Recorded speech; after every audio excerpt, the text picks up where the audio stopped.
Alors la démarche de Mon Réseau Grandit, la démarche du dialogue continu, c'est justement poursuivre tout au long de la période des travaux jusqu'à la livraison, la participation des habitants, fort du succès global puisque nous avons plus de 200 rencontres publiques qui ont eu lieu et plus de 6000 participants depuis le démarrage du projet Mon Réseau Grandit. Donc c'est une logique de continuité jusqu'à la livraison du projet.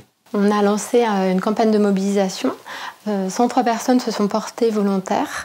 On a retenu un panel de 40 personnes qui nous ont accompagnés dans 3 ateliers. Ils ont travaillé pour nous proposer un nom de station associé à un argumentaire et des photos et des images d'archives pour qu'on puisse mettre en image ces noms de stations. Le panel a proposé 133 noms de stations qui ont été sélectionnés par un comité composé d'élus.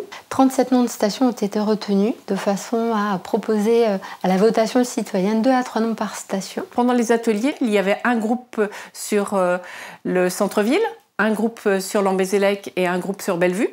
Donc j'ai été voir chacun des groupes et puis je leur ai à chaque fois posé la question. Si vous avez besoin de savoir des choses, n'hésitez pas à me demander. Et puis pour moi, c'était intéressant aussi parce qu'il y a eu des noms d'évoqués auxquels j'aurais pas pensé et j'ai découvert des choses moi-même. On a quand même tout de suite dit on féminise un peu. On essaye d'élargir un peu le champ des noms, des rues, etc., des villes où c'est très masculin, on essaie de féminiser un peu. On essaie quand même aussi de faire des noms qui sont un peu originaux et bien sûr en rapport avec les endroits que les gens reconnaissent et tout. Et on veut aussi mettre des mots jolis.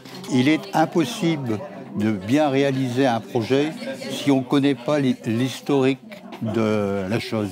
Alors mon rôle dans ce panel d'identité autour du nom de station était d'abord de présenter ce qu'on appelle un carnet d'inspiration, c'est-à-dire donner des grandes pistes de recherche et des caractéristiques aussi des quartiers traversés par les lignes de transport en commun, de les guider s'ils en avaient besoin et puis ensuite rédiger un livret à partir de leurs propositions.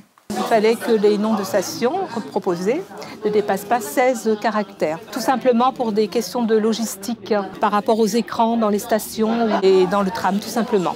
Alors j'ai choisi de participer à ce panel parce que c'était une occasion pour moi de retracer un peu l'histoire de la ville de Brest, puisque je savais qu'il y aurait une partie historique derrière et aussi une partie géographique. Et ça m'a appris beaucoup de choses. Tout le mois de mars, à vous la parole, à vous de voter.